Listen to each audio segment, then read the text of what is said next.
Pagi, selamat siang, selamat sore. Assalamualaikum warahmatullahi wabarakatuh. Jadi kita di pertemuan keempat untuk mata kuliah Data Mining Kesehatan. Untuk topik pembahasan yang akan kita bahas adalah Data Preprocessing Part 2. Jadi ini merupakan kelanjutan dari materi yang kemarin, yaitu Data Preprocessing. Hari ini kita akan membahas yang Part 2-nya. Langsung saja ke indikator penilaiannya.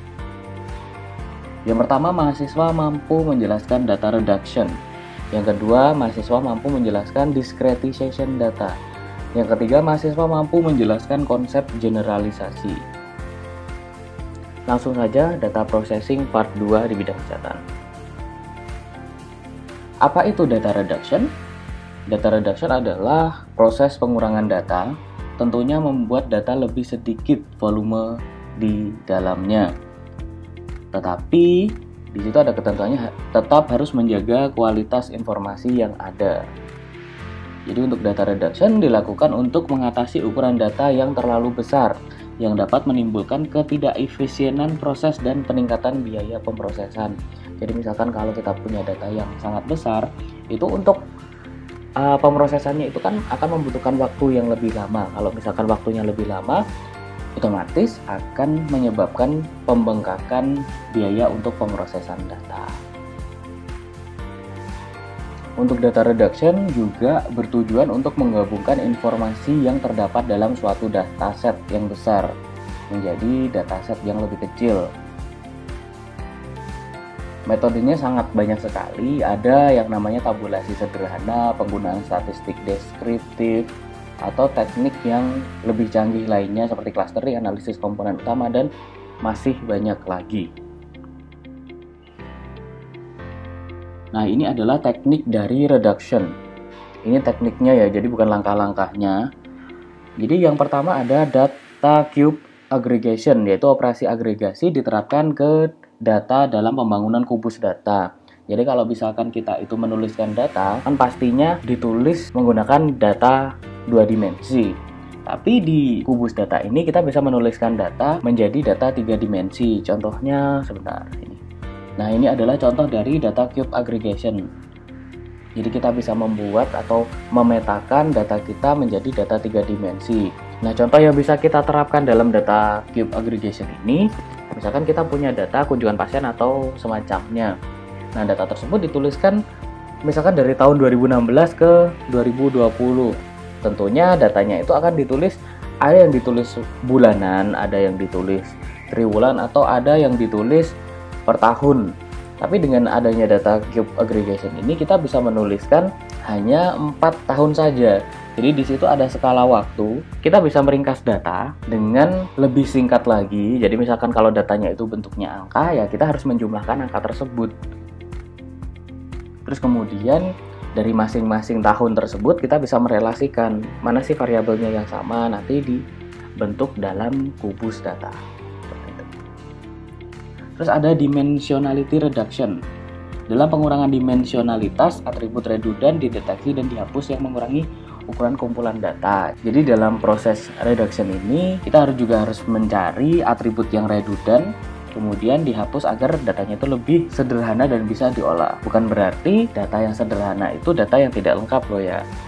Jadi data yang sederhana itu data yang sudah mencakup semua hal dan sudah mengurangi informasi yang sifatnya itu complicated atau rumit. Terus kemudian ada data compression, yaitu mekanisme pengkodean menggunakan untuk mengurangi ukuran kumpulan data. Ini sebenarnya data compression ini sama halnya kayak kita lagi coding gitu ya. Jadi kalau biasanya kita coding, kita hanya menuliskan kodenya saja. Untuk informasi lebih jelasnya, kita harus lihat kitab ICD-10 seperti itu. Jadi untuk data compression ini dilakukan dengan cara pengkodean atau mewakilkan istilah atau data yang panjang ke dalam kode-kode agar datanya lebih ringkas. Ada numerosity reduction, dalam pengurangan numerositas di mana data diganti atau diperkirakan dengan alternatif. Jadi untuk numerosity reduction ini pada data mining itu proses untuk mengurangi ukuran data dengan menggantikan data yang asli menjadi data yang lebih kecil untuk representasinya. Sebenarnya ada si tekniknya, ada yang parametrik dan non parametrik. Itu biasanya dilihat dari bentuk datanya. Kalau biasanya parametrik model itu data yang representasinya itu menggunakan model yang sama. Itu bisa menggunakan regresi atau log linear. Nanti akan dibahas di pertemuan berikutnya untuk lebih detailnya. Terus kemudian yang satunya tadi ada non-parametric methods. Jadi metodenya ini digunakan untuk mereduksi data yang seperti data histogram, clustering sampling, dan data cube aggregation. Itu teknik numerosity reduction dengan non-parametric method. Terus kemudian ada discretization and concept hierarchy generation. Nah, ini sebenarnya hampir sama ya dengan numerosity reduction, tapi untuk discretization and concept hierarchy generation ini lebih ke arah data yang memiliki angka. Jadi biasanya untuk angka ini, misalkan datanya itu sangat banyak, kita tinggal mengubah data tersebut ke dalam rentang-rentang atau tingkat konseptual yang lebih tinggi. Kita harus mendefinisikan dulu rentangnya itu berapa, kemudian dikelompokkan sesuai dengan rentang-rentang yang sudah dibuat. Gitu. Kemudian discretization data. Jadi teknik diskretisasi data digunakan untuk membagi rentang atribut kontinu menjadi beberapa interval. Banyak nilai atribut kontinu diganti ke dalam label interval kecil. Ini mengarah pada representasi tingkat pengetahuan yang ringkas, mudah digunakan dan dari hasil penambangan. Jadi ini adalah contoh dari discretization data. Misalkan di sebelah kiri itu ada data histogram ya, contohnya gitu. Terus kemudian kita bisa merubah data tersebut menjadi data yang lebih sederhana lagi. Itu contohnya adalah representasi dari histogram ke diagram batang. Tentunya kita juga tadi harus menentukan interval yang harus kita gunakan. Jadi untuk discretization data ini kita lebih cenderung menggunakan interval yang lebih kecil. Jenis-jenis discretization. Yang pertama top-down discretization. Jika proses dimulai dengan pertama-tama menemukan satu atau beberapa titik, disebut titik pisah atau titik potong, untuk pemisahan seluruh rentang atribut dan kemudian mengulangnya secara rekursif pada interval yang dihasilkan, maka itu disebut diskretisasi atau pemisahan atas bawah. Jadi untuk top down discretization ini dia itu lebih cenderung ke arah kasus. Jadi untuk menentukan intervalnya ataupun rentangnya itu berapa, dia itu harus melihat kasusnya dulu. Kalau kasusnya sudah dipelajari, baru dia bisa mendefinisikan pembagian rentang dengan berdasarkan ketentuannya. Terus kemudian ada bottom up discretization. Jika proses dimulai dengan mempertimbangkan semua nilai berkelanjutan sebagai titik pemisahan potensial, menghapus sebagian dengan menggabungkan nilai lingkungan untuk membentuk interval, maka itu disebut diskretisasi atau penggabungan bottom up. Jadi untuk bottom up discretization, dia itu dilihat dari datanya dulu. Kalau yang top down tadi dia dilihat dari kasusnya. Kalau bottom up, dia itu lebih cenderung dari datanya dulu.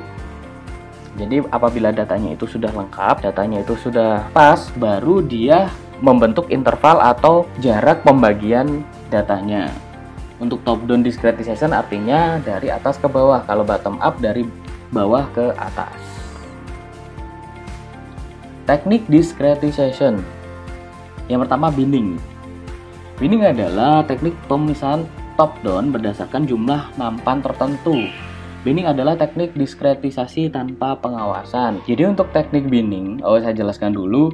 Binning itu bahasa Indonesianya adalah pewadahan atau ngadai bahasa Jawanya.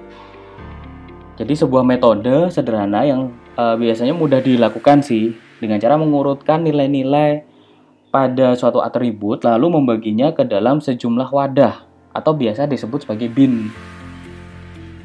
Jadi bin itu artinya wadah, secara merata, dan akhirnya penghalusan dapat dilakukan dengan cara yang macam-macam. Kita bisa melakukannya dengan rata-rata, bisa dengan median, dengan batas minimum maksimum. Nah, itu bebas sebenarnya, itu cara yang sederhana untuk perlakuan metode teknik binning. Jadi misalkan kita punya banyak data tuh, nah kemudian data tersebut kita bisa membaginya ke dalam wadah, istilahnya seperti itu. Atau contohnya gini, kita punya banyak sekali buah-buahan. Oke, mulai dari jeruk, mangga, apel, dan macam-macam. kita bisa membagi dari buah-buah tersebut ke dalam bentuk pengelompokan.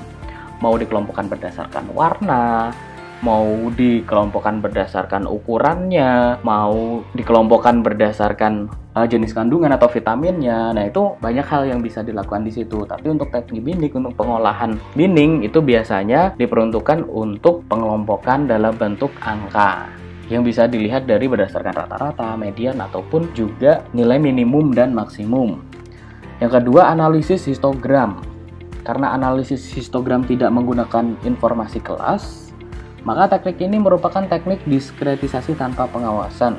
Histogram mempartisi nilai untuk suatu atribut menjadi rentang terputus-putus yang disebut sebagai keranjang. Jadi bentuk analisis histogram. Oh, ini perlu saya tambahin lagi ya. Jadi tanpa pengawasan tertentu itu maksudnya adalah tidak ada standar yang harus digunakan di sini. Jadi standarnya itu kembali ke pengolah masing-masing. Jadi kalau histogram itu sama halnya yang tadi, yang pertemuan di ini. Jadi ini pengubahan dari bentuk histogram ke dalam rentang bentuk diagram batang. Seperti itu. Berikutnya adalah cluster analysis, di mana nilai-nilai data mentah untuk atribut diganti dengan rentang atau tingkat konseptual yang tinggi. Jadi kita di pertemuan yang sebelumnya kita sudah membahas tentang jenis-jenis clustering, klasifikasi, dan sebagainya. Kalau klasifikasi, dia lebih cenderung pada pembagian rentang atau kelas yang harus ada teorinya dulu. Tapi kalau menggunakan cluster, dia tidak harus menggunakan teori sebagai dasarnya. Jadi clustering itu atau pengelompokan data itu teknik yang memungkinkan dari peneliti itu bisa mempartisipasi data secara lebih baik. Tidak harus merata berdasarkan frekuensi kayak teknik binning tadi, tapi untuk clustering ini dia bisa menghaluskan nilai-nilai atribut yang lebih mulus. Jadi dia tetap pengelompokan data. Jadi untuk cluster analisis ini dia lebih cenderung halus untuk pengelompokan datanya. Ada metodenya namanya clustering. Data generalization. Generalisasi data adalah proses yang mengabstraksi sekumpulan besar data yang relevan dengan tugas dalam database dari tingkat konseptual yang rendah ke yang lebih tinggi. Ini adalah ringkasan fitur umum objek dalam kelas target dan menghasilkan apa yang disebut sebagai aturan karakteristik. Jadi ini udah jelas ya, data generalization ini diperuntukkan untuk hasil outputnya adalah ringkasan dari data. Jadi kita mengeneralisasi datanya. Jadi tujuan dari data generalization ini sebenarnya adalah untuk memperkecil atau mempersempit perbedaan data berdasarkan subkelasnya. Kan data itu kan pasti dibagi berdasarkan kelas-kelasnya. Nah, dengan teknik data generalization ini, dia lebih mempersempit atau memperkecil perbedaan data berdasarkan subkelas.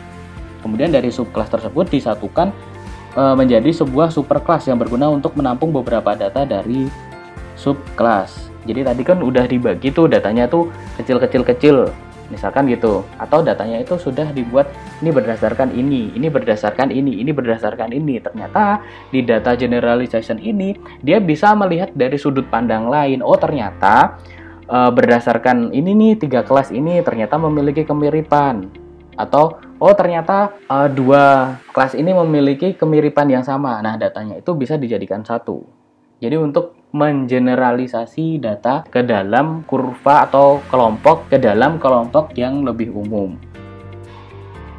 Jenis-jenis generalisasi data. Yang pertama, generalized relation, yaitu hubungan di mana beberapa atau semua atribut digeneralisasikan dengan jumlah atau nilai agregasi lainnya yang terakumulasi. Jadi untuk generalized relation ini, dia mempertimbangkan nilai dari data agregasinya itu menjadi data yang lebih umum. Berikutnya ada cross tabulation, yaitu hasil pemetaan ke dalam bentuk tabulasi silang. Jadi cross tabulation ini bahasa Indonesia itu tabulasi silang. Itu adalah sebuah proses untuk pengujian. Jadi misalkan ada dua variabel itu memiliki sifat berhubungan atau nggak berhubungan sih, kayak gitu. Nah, itu ada tesnya nanti, namanya cross tab. Jadi untuk hasil outputnya dalam pengujian cross tab ini, dia nanti hasil berdasarkan angka statistikanya itu bisa didefinisikan itu berhubungan atau tidak berhubungan. Jadi kalau misalkan dia berhubungan, ya dia termasuk generalisasi data. Kalau tidak berhubungan, ya tidak bisa dilakukan pengelompokan ke dalam satu bentuk general gitu. Terus kemudian ada visualization teknik. Jadi bahkan pi, batang kurva dan sebagainya. Untuk aturan karakteristik kuantitatif, hasil pemetaan umum dalam aturan karakteristik dengan informasi kuantitatif yang terkait dengannya. Jadi kalau kuantitatif itu kan data yang berdasarkan angka. Jadi ini adalah teknik memvisualisasikan bentuk data ke dalam bagan visual. Ya tadi contohnya ada bagan pi. Ini nanti ada di pertemuan berikutnya untuk bentuk-bentuk visualisasi data. Jadi tujuan dari data itu divisualisasikan, kita bisa mengetahui persebaran dari data tersebut.